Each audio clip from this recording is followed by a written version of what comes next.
నమస్తే, నా పేరు ప్రశాంతి. సీ న్యూస్కు స్వాగతం. ముందుగా హెడ్లైన్స్ చూద్దాం. రాజకీయాల నుంచి పూర్తిగా వైదొలుగుతున్న రాజ్యసభ సభ్యత్వానికి విజయసాయి రాజీనామా. రాజమహేంద్రవరంలో స్టేడియం ఏర్పాటుకు కృషి. లెజెండ్స్ కప్ ప్రారంభోత్సవంలో మంత్రి కందుల. టెర్మినల్ కూలడంపై విచారణ చేయిస్తా. రాజమహేంద్రవరం ఎంపీ దగ్గుబాటి పురంధేశ్వరి. మద్యం షాపులు కల్లుగీత సంఘాలకివ్వండి, జీవో సవరించాలని ప్రభుత్వానికి విన్నపం. వైఎస్ఆర్ కాంగ్రెస్ పార్టీ మునిగిపోయే నావా. విజయసాయిరెడ్డి రాజీనామాపై మంత్రి కందుల. వ్యక్తిగత కారణాలతోనే వైఎస్ఆర్ కాంగ్రెస్ పార్టీ రాజ్యసభ సభ్యత్వానికి రాజీనామా చేశానని విజయసాయిరెడ్డి తెలిపారు. రాజ్యసభ చైర్మన్ జగదీప్ ధన్ఖడ్కు రాజీనామా లేఖ సమర్పించారని, దాన్ని ఆయన ఆమోదించారని చెప్పారు. ఢిల్లీలో జరిగిన మీడియా సమావేశంలో విజయసాయిరెడ్డి మాట్లాడారు. ఇంకా 3.5 ఏళ్ల పదవీ కాలం ఉన్నప్పటికీ రాజీనామా చేశారు. రాజీనామా మాత్రమే కాదు, రాజకీయాల నుంచి కూడా వైదొలగాలని నిర్ణయించుకున్నానని వెల్లడించారు. వైసీపీ 2019లో 151 స్థానాలు సాధించింది.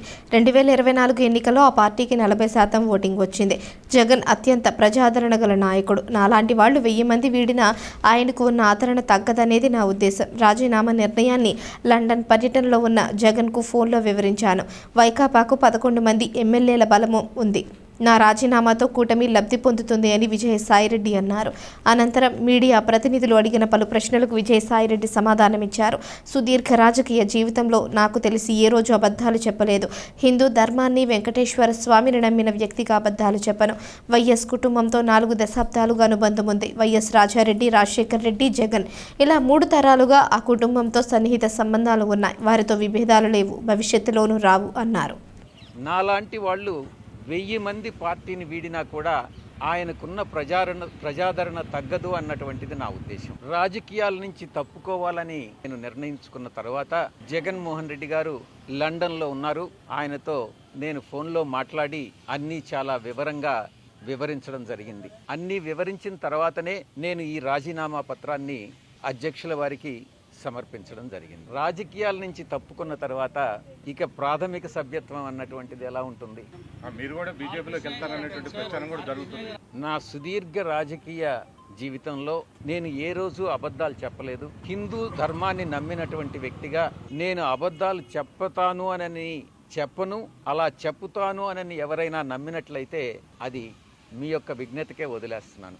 రాజారెడ్డి గారి దగ్గర నుంచి, రాజశేఖర్ రెడ్డి గారి నుంచి ఈరోజు జగన్మోహన్ రెడ్డి గారి వరకు 3 తరాలుగా ఆ కుటుంబంతో సన్నిహిత సంబంధాలు ఉన్నటువంటి వ్యక్తిగా నేను ఒక్కటే చెప్తా ఉన్నాను.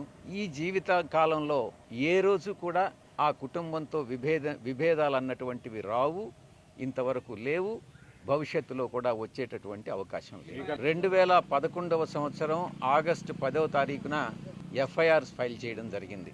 అప్పట్లో నన్ను అప్రూవర్గా మారమని ఎంత బలవంత పెట్టినా కూడా ఆ కుటుంబానికి సన్నిహిత సంబంధాలు కలిగినటువంటి వ్యక్తిగా నేను అప్రూవర్ కావడానికి నిరాకరించాను. ఆ రోజు పరిస్థితే ఈ రోజు కూడా. ఎటువంటి పరిస్థితుల్లో దైవాన్ని నమ్మేటటువంటి వ్యక్తి ఎప్పుడు కూడా అబద్ధాలు చెప్పడు, ఒక వ్యక్తికి మోసం చేయడు, నమ్మక ద్రోహం అన్నటువంటిది ఉండదు, వెన్నుపోటు రాజకీయాలు, వెన్నుపోటు వ్యాపార లావాదేవీలు ఉండవు అని నేను చాలా స్పష్టంగా చెప్తాను. కాకినాడ సీపోర్ట్స్ లిమిటెడ్ కేసు ఇంతవరకు నా మీద లుకౌట్ నోటీస్ ఇచ్చారు. నన్ను అక్యూజ్డ్ నెంబర్ 2గా చేశారు. ఇంతవరకు నన్ను సిఐడి పిలవలేదు. ఈడీ వాళ్ళు పిలిచినప్పుడు నేను ఒక్కటే చెప్పాను. కేవీ రావు అనేటటువంటి వ్యక్తి ఏదైనా ఒక సోషల్ ఫంక్షన్లో కలిస్తే నమస్తే నమస్తే అని చెప్పడమే కానీ ఆయనతో నాకు ఎటువంటి సన్నిహిత సంబంధాలు కానీ వ్యాపార లావాదేవీలు కానీ లేవు. నా మీద చేసినటువంటి ఆరోపణలన్నీ తప్పు అన్నటువంటిది చాలా స్పష్టంగా చెప్పడం జరిగింది. కేవీ రావు గారు చెప్పేది నిజంగానైతే ఆయన పిల్లల మీద ప్రమాణం చేసి చెప్పండి, నేను చెప్పేది నేను నిజంగా విక్రాంత్ రెడ్డిని ఆయన దగ్గరికి పంపించాను అని అన్నటువంటి విషయం. రాజమహేంద్రవరం ఎస్పీ పోలీస్ గ్రౌండ్స్లో గ్లాడియేటర్ క్రికెట్ క్లబ్ ఆధ్వర్యంలో legends cup Rajahmundry 2025 season 4 cricket టోర్నమెంట్ను మంత్రి కందుల దుర్గేష్, ప్రముఖ క్రికెట్ క్రీడాకారుడు, మాజీ చీఫ్ సెలెక్టర్ ఎంఎస్కే ప్రసాద్లు ప్రారంభించారు. సరదాగా క్రికెట్ ఆడి క్రీడాకారులను అలరించారు.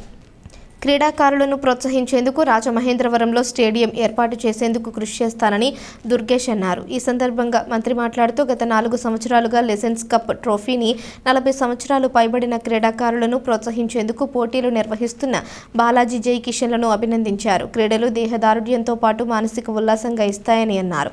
సాంస్కృతిక రాజధాని రాజమహేంద్రవరం కళలతో పాటు క్రీడలకు కూడా అత్యంత ప్రాధాన్యత ఇస్తారని తెలిపారు. క్రీడాకారులు రాణించే విధంగా కూటమి ప్రభుత్వం, ముఖ్యమంత్రి చంద్రబాబు నాయుడు, ఉప ముఖ్యమంత్రి పవన్ కళ్యాణ్, ఎమ్మెల్యేలు గోరంట్ల బుచ్చయ్య చౌదరి, సిటీ ఎమ్మెల్యే ఆదిరెడ్డి వాసులతో కలిసి టీమ్గా నగరంలో పెద్ద స్టేడియం ఏర్పాటు చేస్తామన్నారు. ఎంఎస్కే మాట్లాడుతూ లెజెండ్స్ క్రికెట్ టోర్నమెంట్ నిర్వహిస్తున్న నిర్వాహకులు బాలాజీ జై కిషన్లను అభినందించారు. సాధారణంగా టోర్నమెంట్లు యువకులతోనూ బాలలతో నిర్వహిస్తారని, జై కిషన్ బాలాజీలు 40 సంవత్సరాలు పైబడిన క్రీడాకారులతో నిర్వహించడం అభినందనీయమన్నారు. మాజీ MLC Adireddy Apparao, Aryapuram cooperative urban bank chairman Challa Shankarrao, additional SP NBM Muralikrishna, క్రీడాకారుడు అక్కిన శ్రీనివాస్, ఏరుకొండ కిషోర్, టోర్నమెంట్ నిర్వాహకులు బాలాజీ జై కిషన్, మాజీ కార్పొరేటర్ గొర్రెల సురేష్ తదితరులు పాల్గొన్నారు. వీళ్ళు చేస్తున్నటువంటి ఈ కార్యక్రమాలు, ఈ టోర్నమెంట్స్ ఇవన్నీ కూడా ఎంతో స్ఫూర్తివంతంగా ఉన్నాయనేటువంటి మాట తెలియజేస్తూ, ఒక పక్కన ప్రైవేట్ రంగంలో ఉద్యోగాలు చేస్తున్నటువంటి వాళ్ళకి ఒక తరహా పోటీలు ఏర్పాటు చేశారు. ఇప్పుడు మళ్ళీ ఈ 4వ సీజన్గా ఎవరైతే 40 వసంతాలు దాటి ఉన్నటువంటి వెటరన్స్ ఉన్నారో వారికి కూడా ఈ పోటీని కండక్ట్ చేయటం అనేది చాలా ముదావహం. దానికి రాజమండ్రిని వేదికగా తీసుకోవడం అనేది మా అందరికీ ఆనందంగా కలిగి ఉందనేటువంటి మాటను తెలియజేస్తూ, ముఖ్యంగా ఈ టోర్నమెంటు విజయవంతం కావాలని, అందరికీ రాబోయే రోజుల్లో ఇది ఒక స్ఫూర్తిదాయకమైనటువంటి కార్యక్రమం కావాలని మనస్ఫూర్తిగా కోరుకుంటూ, దాంతోపాటు తూర్పుగోదావరి జిల్లా హెడ్ క్వార్టర్స్గా ఉన్నటువంటి రాజమండ్రిలో ఈ స్టేడియం నిర్మాణం విషయంలో కానీ, ఇతరత్ర క్రీడలను ప్రోత్సహించే విషయంలో కానీ ఒక కార్యాచరణ ఏర్పాటు చేసుకోవడానికి మేమందరం సిద్ధంగా ఉన్నాం. ముఖ్యంగా ఈరోజు ఈ కార్యక్రమానికి విశిష్ట అతిథిగా విచ్చేసినటువంటి ఎంఎస్కే ప్రసాద్ గారు, ఆయన స్వయంగా క్రీడాకారుడు, అదేవిధంగా దేశంలో అనేక మంది క్రీడాకారులను తయారు చేసినటువంటి వ్యక్తి. ఆయన సలహాలు కూడా తీసుకుని ముఖ్యమంత్రి గారి దగ్గర ఒక ప్రపోజల్ పెట్టి, ముఖ్యమంత్రి గారు, ఉప ముఖ్యమంత్రి గారుల సహాయంతో ఈ రాజమండ్రి లాంటి ప్రధాన కేంద్రంలో ఒక మంచి స్టేడియం నిర్మించడానికి ఇక్కడ కలెక్టర్ గారు, ఎస్పీ గారు అందరం కలిసి ఒక టీమ్గా ఏర్పడి దీన్ని తయారు చేస్తానికి ముందుకెళ్తామనేటువంటి మాటని ఈ సందర్భంగా తెలియజేస్తూ, 4వ సీజన్ ఇట్లా కంటిన్యూస్గా ఆర్గనైజ్ చేయడం అనేది చాలా సంతోషం. ఈ టోర్నమెంట్ యాక్చువల్గా 40 సంవత్సరాలు పైగా ఉన్న వయసు వాళ్ళకి, విచ్ ఇస్ చాలా చాలా సర్ప్రైజింగ్. ఎందుకంటే ఎవరైనా టోర్నమెంట్ ఆర్గనైజ్ చేసినప్పుడు చిన్నపిల్లలు చేస్తారు, లేదా ఆడపిల్లలు చేస్తారు, లేకపోతే కొద్దిగా మేబీ నెక్స్ట్ లెవెల్ ఆడే క్రికెటర్స్ కోసం చేస్తారు. కానీ ఇట్లాంటి వాళ్ళకి చేయటం అనేది గ్రేట్ ఇనిషియేటివ్. ఈ గ్లాడియేటర్స్ క్లబ్ వీళ్ళు తీసుకున్న నిర్ణయం, దట్స్ ఎ వండర్ఫుల్ సైన్. తర్వాత ఇదొక మంచి అవకాశం కూడా. ఇదే వేదిక మీద యాక్చువల్గా మినిస్టర్ గారిని పట్టుకోవటం జరిగింది. అట్లానే మినిస్టర్ గారు మనకి కమిట్మెంట్ కూడా ఇవ్వటం జరిగింది దట్ ఇట్లాంటి రాజమండ్రి కానీ ఈస్ట్ గోదావరికి చాలా పెద్ద హిస్టరీ ఉంది, క్రికెట్ హిస్టరీ ఉంది. వాటి గురించి కూడా మాట్లాడటం జరిగింది. ఆ హిస్టరీని నెమరు వేసుకుంటూ మళ్ళీ ఆ హిస్టరీని రీరైట్ చేయడానికి కొత్త ఇన్ఫ్రాస్ట్రక్చర్ ఇక్కడ డెవలప్ చేసి ఇక్కడ ఉన్న ప్రాంతంలో ఉన్న టాలెంటెడ్ క్రికెటర్స్కి అందరూ కూడా మంచి అవకాశం కలిగించి వాళ్ళు రేపు రాష్ట్రానికి కానీ దేశానికి మంచి పేరు తెస్తారనే ఉద్దేశంతో మేమందరం కూడా కలిసికట్టుగా ఒక ప్రణాళిక ప్రకారం ముందుకెళ్లాలని అనుకున్నాం. బంగారాజు గారి ద్వారా శాంక్షన్ చేసి దాన్ని విత్ అడ్మినిస్ట్రేటివ్ శాంక్షన్ తెచ్చాను. టెండర్లు పిలిచే పరిస్థితికి మన దురదృష్టం ఏంటంటే ఎలక్షన్లు వచ్చేసినాయి, కోడ్ వచ్చింది. అలాగే ఇంటర్నేషనల్ స్విమ్మింగ్ పూల్ 7 కోట్లతో శాంక్షన్ చేయించాను. ఇలా క్రీడలను డెవలప్ చేయాలనే ఆలోచనలో ఆ రోజున తపన ఉండేది. ఈ 5 ఏళ్ళు పడుకోబెట్టారు. మళ్ళీ ఈ రోజున మంచి శుభపరిణామం. మా మంత్రి గారు కూడా మంచి యువ క్రీడాకారుడే. అందరికీ ఎంతో కొంత మనకు అనుభవం ఉన్నదే. నేను ఆడేవాడిని కానీ అంత పూర్తిగా కాదు. మా చిన్నతనంలో ఎక్కువగా ఫుట్బాలు, బ్యాడ్మింటను, టెన్నిస్ ఇవే ఉండేవి. క్రికెట్ అనేది చాలా తక్కువ ఉండేది. రాను కాలానుకూలంగా ఈరోజు ప్రపంచవ్యాప్తంగా క్రికెటే ఆట ఒకటే మొత్తం ప్రపంచవ్యాప్తంగా ఎక్కడ చూసినా ఎక్కడో కాడ క్రికెట్ జరుగుతూనే ఉంటుంది. ఇండియా 2020 సూర్యకుమార్ యాదవ్ కెప్టెన్సీలో ఒకటి మనం ఇంగ్లాండ్ వాళ్ళని చిత్తు కింద ఓడించడం జరిగింది. దాంట్లో కూడా మన విశాఖపట్నం కుర్రాడు మధురపూడి విమానాశ్రయం వద్ద నూతన టెర్మినల్ నిర్మాణ పనులను రాజమహేంద్రవరం ఎంపీ భారతీయ జనతా పార్టీ రాష్ట్ర అధ్యక్షురాలు దగ్గుపాటి పురంధేశ్వరి పరిశీలించారు. శుక్రవారం పాక్షికంగా కూలిన నూతన టెర్మినల్ ప్రాంతాన్ని పరిశీలన చేశారు. ఘటన జరగడానికి కారణాలు అడిగి తెలుసుకున్నారు. జరిగిన ఘటనకు సంబంధించి వివరాలను అధికారులను అడిగి తెలుసుకున్నారు. నిర్మాణ కంపెనీని త్వరితగతిన నివేదిక రూపంలో వివరణ తెలియజేస్తామని ఆదేశించారు. ఈ ప్రమాదంపై ఐఐటి నిపుణులతో విచారణ జరిపిస్తున్నట్లు పురంధేశ్వరి వెల్లడించారు. దీనిపై కేంద్ర పౌర విమానయాన శాఖ మంత్రి కింజారపు రామ్మోహన్ నాయుడుతో మాట్లాడతానని తెలిపారు. ఈ ఘటన జరగడం దురదృష్టకరమని వ్యాఖ్యానించారు. దీనిపై సమగ్ర విచారణ జరిగిన తరువాత నివేదిక వస్తుందని, ఆ తరువాత బాధ్యులపై చర్యలు తీసుకుంటామని స్పష్టం చేశారు. భవిష్యత్తులో ఇటువంటి ఘటనలు జరగకుండా తీసుకోవాల్సిన జాగ్రత్తలపై నిర్మాణ సంస్థకు సూచనలు ఇచ్చారు. ఆమె వెంట పలువురు కూటమి నాయకులు ఉన్నారు. కోర్టుకు సంబంధించి పొద్దున్న నేను వెళ్ళి పరిశీలించడం జరిగింది. అక్కడ నాకు వారు చెప్పినటువంటి విషయం ఏమిటంటే, ఆ పైన ఉన్నటువంటి ఫ్రేమ్ ఏదైతే ఉందో ఆ ఫాయర్కి సంబంధించి అక్కడ నట్స్ అయి టైటన్ చేస్తున్నటువంటి సందర్భంలో కుంగింది అని చెప్పి వారు చెప్పారు. కానీ అక్కడ ఉన్నటువంటి వారితో మాట్లాడినటువంటి సందర్భంలో క్రేన్ ఏదైతే ఉందో పైకి లేచినప్పుడు అది ఆ వైర్ తెగి ఆ క్రేన్ కొంచెం ఆ ఫ్రేమ్ మీద పట్టడం వలన కొంచెం ఇబ్బందికరమైనటువంటి పరిస్థితి ఏర్పడిందని అన్నారు. నేను సివిల్ ఏవియేషన్ మినిస్టర్ గారు రామ్మోహన్ నాయుడు గారితో కూడా వెనువెంటనే నేను వారితో మాట్లాడటం జరిగింది. ఇప్పుడు ఆల్రెడీ ఎంక్వైరీ చేయడానికి సివిల్ ఏవియేషన్ వైపు నుండి ఒక ఎంక్వైరీ కమిటీని ఆల్రెడీ కాన్స్టిట్యూట్ చేశారు. అదేవిధంగా ఐఐటి టెక్నాలజికల్ డిపార్ట్మెంట్ నుండి కూడా ఎక్స్పర్ట్స్ని పిలిపించి ఇక్కడ ఏం జరిగింది అనేటువంటి విషయం మీద వారు కూడా ఒక నిర్ధారణకు వచ్చేటువంటి అవకాశం ఉంటుంది. నాణ్యతా లోపం ఉన్నట్లయితే కనుక ఖచ్చితంగా ఏదైతే కంపెనీ ఇక్కడ పనిచేస్తుందో, ఇప్పుడు సబ్లీజ్కి ఇచ్చాము అని చెప్పి వారు అంటున్నారు. కానీ సబ్లీజ్కి ఇచ్చినా కూడా బాధ్యత వీరి మీద ఉంటుంది. ఎందుకంటే ఎప్పటికప్పుడు నాణ్యతని కూడా ఈ కంపెనీ వారు పరిశీలించుకోవాలి. కనుక ఆ రకమైనటువంటి రిపోర్ట్ కనుక వచ్చినట్లయితే ఖచ్చితంగా కంపెనీ మీద ఏ రకమైనటువంటి యాక్షన్ తీసుకుంటారో రామ్మోహన్ నాయుడు గారితో నేను ఖచ్చితంగా మాట్లాడటం జరుగుతుంది. మద్యం షాపుల కేటాయింపులో కూటమి ప్రభుత్వం నేతలు ఎన్నికల ముందు ఇచ్చిన హామీకి కట్టుబడాలని రాజమహేంద్రవరం కల్లుగీత కార్మిక సహకార సంఘాలు విజ్ఞప్తి చేశాయి. ఈ మేరకు ప్రభుత్వం ఇచ్చిన జీవోపై పునరాలోచన చేసి గీత కార్మికులకు న్యాయం చేయాలని కోరారు. స్థానిక కల్లుగీత సహకార సంఘం గ్రూప్ 1-2 ప్రతినిధులు ప్రెస్ క్లబ్ ఆవరణలో మీడియా సమావేశం నిర్వహించారు. ఈ సందర్భంగా కల్లుగీత సహకార సంఘం 1వ అధ్యక్షులు మట్టా శేషు, కార్యదర్శి మట్టా శ్రీనివాసులు మాట్లాడుతూ ఎన్నికలకు ముందు మద్యం షాపుల్లో కల్లుగీత సహకార సంఘాలకు 20% షాపులు కేటాయిస్తామని హామీ ఇచ్చారన్నారు. అధికారంలోకి వచ్చిన తరువాత ఆ హామీని విస్మరించి మద్యం షాపుల్లో కేటాయింపులు 10%కు కుదించారని, అంతేకాకుండా మద్యం షాపులను సంఘాలకు కాకుండా కులాలకు కేటాయించారన్నారు. దీనివల్ల ఆయా కులాల్లో ఉన్న ధనికులు, ముఖ్యమైన నేతలు మాత్రమే షాపులు చేజిక్కించుకొని లబ్ధి పొందుతున్నారన్నారు. మిగిలిన వాళ్లకు అన్యాయం జరుగుతోందని వారు ఆవేదన వ్యక్తం చేశారు. మద్యం షాపులను సంఘాలకు కేటాయిస్తే గీత కార్మికులకు న్యాయం జరుగుతుందని పేర్కొన్నారు. గ్రూప్ 2 అధ్యక్షులు రేలంగి చంద్రమోహన్, కోలమూరు సంఘం అధ్యక్షులు మేక గణపతి, లాలా చెరువు సంఘం ప్రెసిడెంట్ టేకుమూడి అర్జునరావు తదితరులు పాల్గొన్నారు. గత ప్రభుత్వంలో ఏమీ మా కులాలకు ఏం జరగలేదు. కూటమి ప్రభుత్వం వచ్చాక 20% గీత కార్మికులకి ఈ బ్రాండీ షాపుల్లో రిజర్వేషన్ కల్పిస్తామని చెప్పి మాట ఇచ్చారు. కానీ ప్రభుత్వం గెలిచిన తర్వాత 10% చేశారు. ఆ 10% కూడా ఇప్పుడు కార్మికులకి ఇవ్వకుండా మళ్ళీ కులాలకు మార్చడం వల్ల గీత కార్మికులకి అన్యాయం జరుగుతుంది. అందుకని మాకు అన్యాయం జరగకుండా ఉండాలంటే ఇందులో వ్యక్తులకి ఉపయోగం ఉంటుందండి. డబ్బున్నోళ్ళే అవుతారు. కార్మికులుగా 2 లక్షలు పావు చూసుకునేసి అంత స్తోమత ఉన్నవాళ్ళు ఎవరో కార్మికులుగా ఉండరు. కనుక మాకేమన్నా న్యాయం చేయాలంటే మాకు ఏ పర్సంటేజ్ ఇచ్చినా అది కార్మిక సంఘాలకు ఇస్తేనే సంఘం ద్వారా అందరూ కలిసి చేసుకుని బాగుపడగలుగుతాం. కానీ ఈ 2 లక్షలు పావు చూసుకునేసి అంత సామర్థ్యం మాకు లేదండి.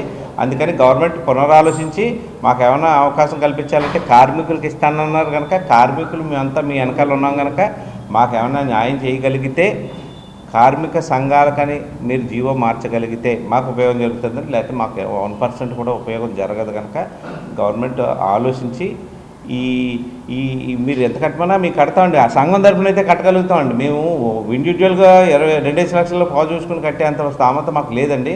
అందుకని మీరు పునరాలోచించి కల్లుగీత సంఘ సభ్యులందరికీ 2014 నుంచి మమ్మల్ని స్పెషల్గా చూసి 2014లోనే మీరు మా సంఘానికి ఉన్న కిస్తీని మొత్తం స్టేట్ వైజ్గా తీసేశారు. దానివల్ల చాలామంది ఊపిరి పీల్చుకున్నారు.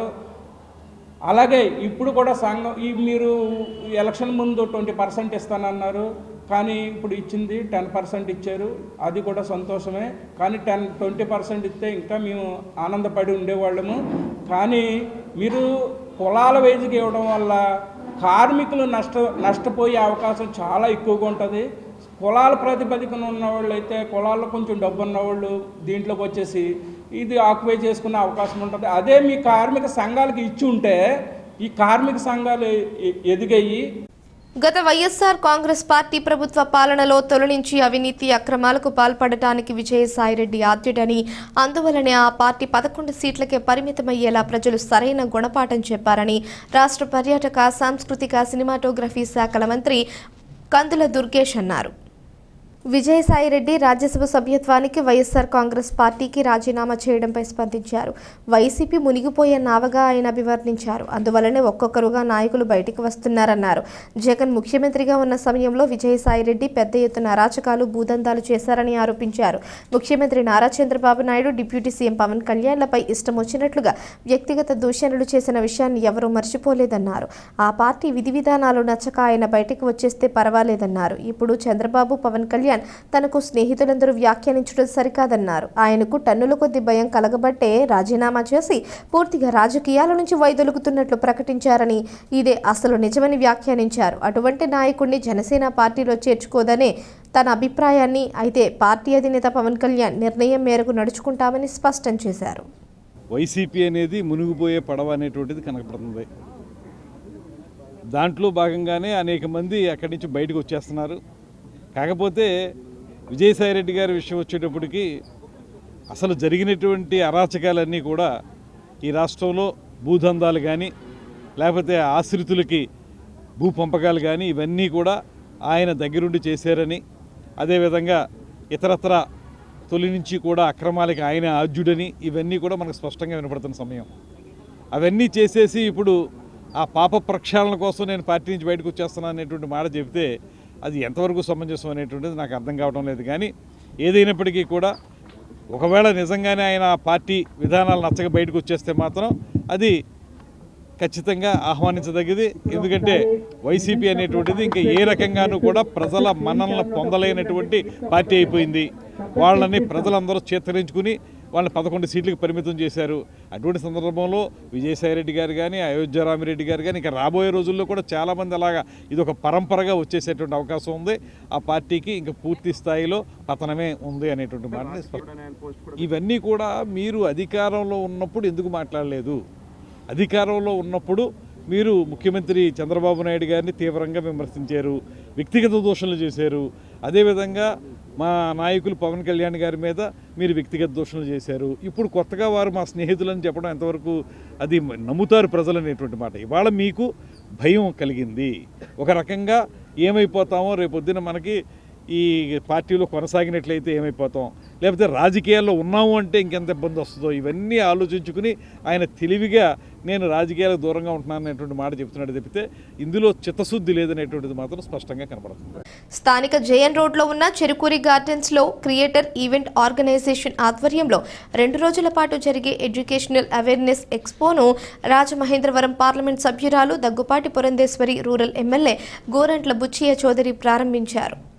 వారు మాట్లాడుతూ ఇటువంటి ఎక్స్పోల వల్ల ఏ యూనివర్సిటీ, కళాశాల, పాఠశాలలలో ఏ కోర్సు ఉంది, ఇతర వివరాలన్నీ అక్కడకు వెళ్లకుండానే తెలుసుకునేందుకు అవకాశం ఉంటుందన్నారు. ప్రైవేట్ యూనివర్సిటీలు, అక్కడ లభ్యమయ్యే కోర్సులు, శిక్షణ వంటి వివరాలన్నింటినీ తెలుసుకునేందుకు ఎటువంటి ప్రయాసలకు పడనవసరం లేదన్నారు. మారుతున్న ఆధునిక సాంకేతిక పరిజ్ఞానాన్ని అందుబాటులోకి తెచ్చుకుని మంచి కోర్సుల్లో చేరి శిక్షణ పొంది భవిష్యత్తును తీర్చిదిద్దుకోవచ్చునని చెప్పారు. విద్యారంగంలో జరుగుతున్న మార్పులను తెలుసుకునేందుకు ఇటువంటి ఎక్స్పోలు ఉపయోగపడతాయని తెలిపారు. నిర్వాహకురాలు రేణుకా శ్రీదేవి మాట్లాడుతూ సేవా దృక్పథంతోనే ఇది ఏర్పాటు చేశామని, కెరీర్ గైడెన్స్కి సంబంధించి సైకాలజిస్టులు కూడా తగు సూచనలు ఇస్తారని తెలిపారు. విద్యార్థులు అన్ని అంశాలపై అవగాహన కల్పించేలా మోటివేషనల్ స్పీచ్లు కూడా ఏర్పాటు చేశామన్నారు. శివకుమార్, ఫ్యూచర్ కిడ్స్, దీప్తి తదితరులు పాల్గొన్నారు. అనేక యూనివర్సిటీలు ఏదైతే ఆపర్చునిటీస్ ఎత్తుకుంటూ వచ్చే వారికి మార్గదర్శకత్వం నిర్దేశం చేయడం కోసం కాన్సెప్ట్ ఏర్పాటు చేసిన నిర్వాహకులకు అభినందనలు తెలియజేస్తా ఉన్నాం. ఇవాళ గ్లోబల్గా విద్యారంగంలో అనేక మార్పులు వస్తూ ఉన్నాయి. డిజిటల్ టెక్నాలజీ ద్వారా చాలా మార్పులు వస్తూ ఉన్నాయి. ఎందుకంటే ఏదో రెగ్యులర్ కోర్సుల కంటే కూడా అధునాతనమైన కోర్సుల్లో ట్రైనింగ్ ఇవ్వాల్సిన అవసరం వస్తూ ఉంది. దేశం సాంకేతికంగా ముందుకెళ్తా ఉంది.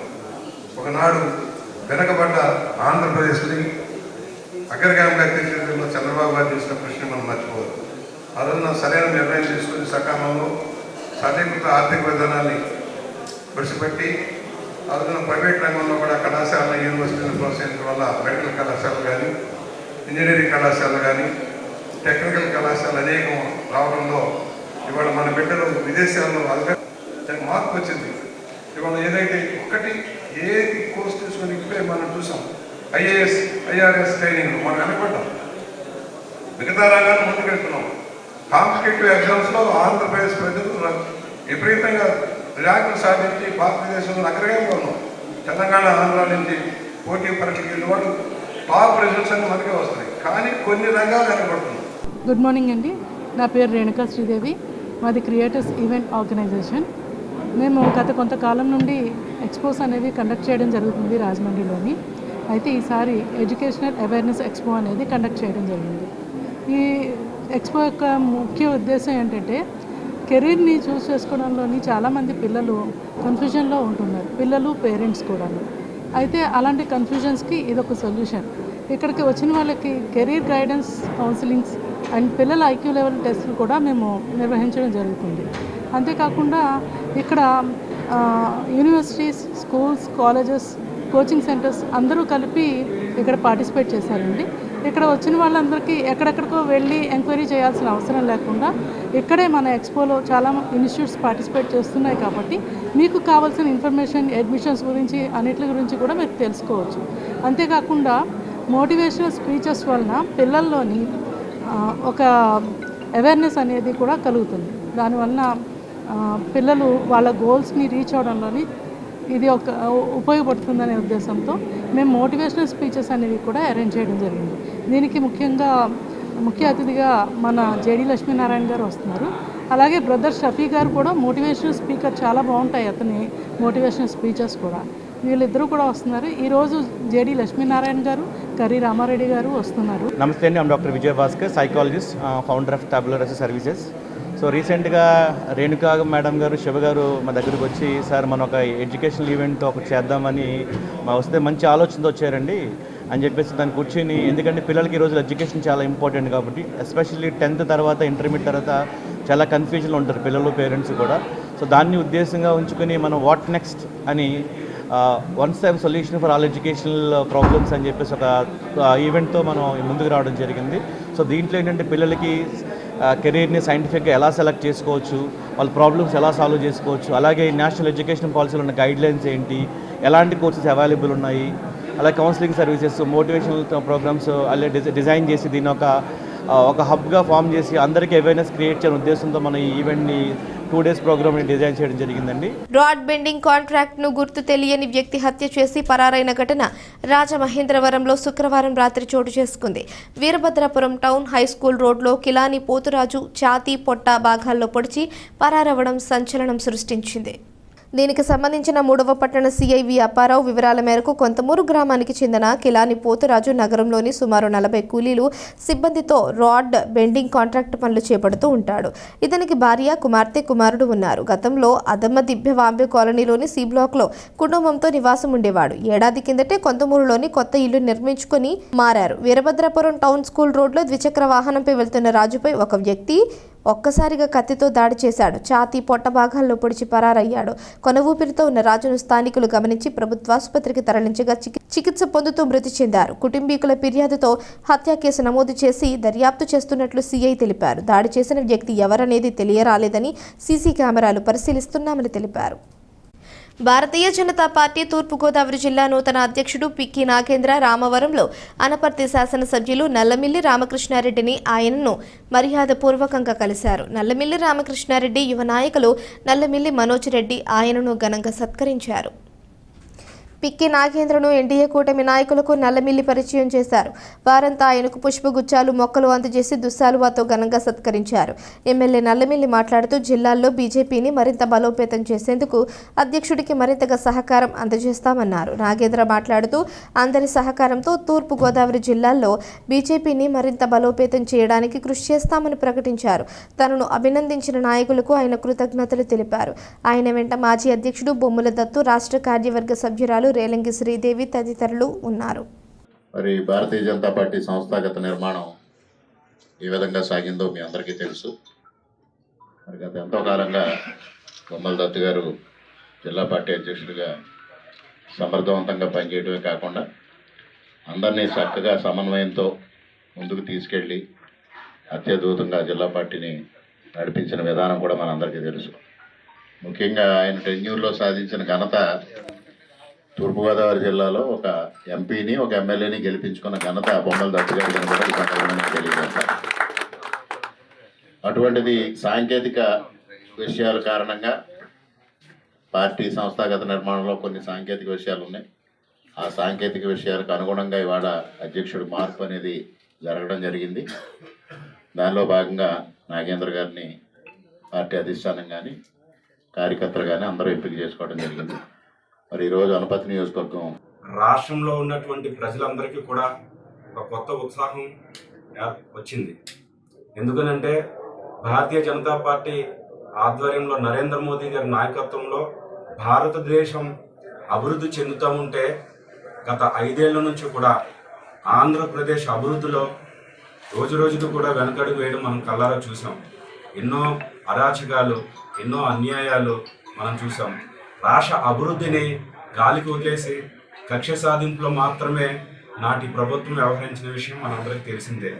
కానీ ఆంధ్రప్రదేశ్లో ఏర్పడినటువంటి ఎన్డీఏ ప్రభుత్వం, చంద్రబాబు నాయుడు గారి నాయకత్వంలో నడుస్తున్నటువంటి ఎన్డీఏ ప్రభుత్వం, అదేవిధంగా పవన్ కళ్యాణ్ గారు, ఉప ముఖ్యమంత్రి పవన్ కళ్యాణ్ గారి ఆధ్వర్యంలో నడుస్తున్నటువంటి ఎన్డీఏ ప్రభుత్వం, పురంధరేశ్వరి గారి మేడం గారి ఆధ్వర్యంలో నడుస్తున్నటువంటి ఎన్డీఏ ప్రభుత్వంలో ఆంధ్రప్రదేశ్ సంపూర్ణ అభివృద్ధి ఈ 5 ఏళ్లలో జరుగుతుందని చెప్పి ప్రజలు నమ్ముతూ ఉన్నారు. పరంపర పథకం పేరుతో తమను పలు విధాలుగా మోసం చేశారు అంటూ వైఎస్ఆర్ కాంగ్రెస్ పార్టీకి చెందిన కార్మిక నాయకుడిపై రాజమహేంద్రవరం పేపర్ మిల్ కార్మికులు పలువురు శుక్రవారం ఆగ్రహం వ్యక్తం చేశారు. ఆయనను మిల్లులోనే నిర్బంధించి ఆందోళనకు దిగారు. గతంలో ఒక్కొక్కరి నుంచి లక్షల రూపాయలు వసూలు చేసి ఉద్యోగాలు వేయించాడని, శిక్షణ పూర్తయిన తరువాత జీతాలు పెంచేలా చూస్తానని నమ్మబలికిన ఇప్పటికీ జీతాలు పెరగకపోవడం, యాజమాన్యంతో చేసుకున్న ఒప్పందం బయటపడటంతో మిల్లులోనే కార్మిక నాయకుడిని శుక్రవారం రాత్రి నిర్బంధించి నిలదీశారు. కార్మికులు తెలిపిన వివరాల ప్రకారం వివిధ కారణాలతో శాశ్వత కార్మికులు ఎవరైనా పరంపర పథకం కింద స్వచ్ఛంద ఉద్యోగ నిర్వహణ చేస్తే ఆ పోస్ట్ అతడి కుటుంబ సభ్యులు, బంధువులకు వచ్చే అవకాశం ఉంది. దీనిని అడ్డుపెట్టుకుని 2.5 ఏళ్ల కిందట ప్రవీణ్ చౌదరి బయట వ్యక్తుల వద్ద నుంచి 10 లక్షల నుంచి 20 లక్షలకు పైగా వసూలు చేశారని, ఇలా మొత్తం 55 మందికి ఆ పోస్టులు అమ్ముకోవడంతో పాటు అడ్డగోలు ఒప్పందాలు చేశారని కార్మికులు ఆరోపించారు. కార్మిక నాయకుడిని మిల్లులోనే నిర్బంధించి నిలదీయడంతో తీవ్ర వాగ్వాదం చోటు చేసుకోవడంతో పరిస్థితి ఉద్రిక్తంగా మారింది. వార్తలు ముగించే ముందు హెడ్లైన్స్ మరోసారి. రాజకీయాల నుంచి పూర్తిగా వైదొలుగుతున్న రాజ్యసభ సభ్యత్వానికి విజయసాయి రాజీనామా. రాజమహేంద్రవరంలో స్టేడియం ఏర్పాటుకు కృషి, లెజెండ్స్ కప్ ప్రారంభోత్సవంలో మంత్రి కందుల. టెర్మినల్ కూలడంపై విచారణ చేయిస్తా, రాజమహేంద్రవరం ఎంపీ దగ్గుబాటి పురంధేశ్వరి. మద్యం షాపులు, కల్లుగీత సంఘాలకివ్వండి, జీవో సవరించాలని ప్రభుత్వానికి విన్నపం. వైఎస్ఆర్ కాంగ్రెస్ పార్టీ మునిగిపోయే నావా, విజయసాయిరెడ్డి రాజీనామాపై మంత్రి కందుల. ఈ వార్తలు ఇంతటితో సమాప్తం. తిరిగి ప్రసారమయ్యే సీ న్యూస్లో మళ్ళీ కలుసుకుందాం. అంతవరకు సెలవు. నమస్కారం.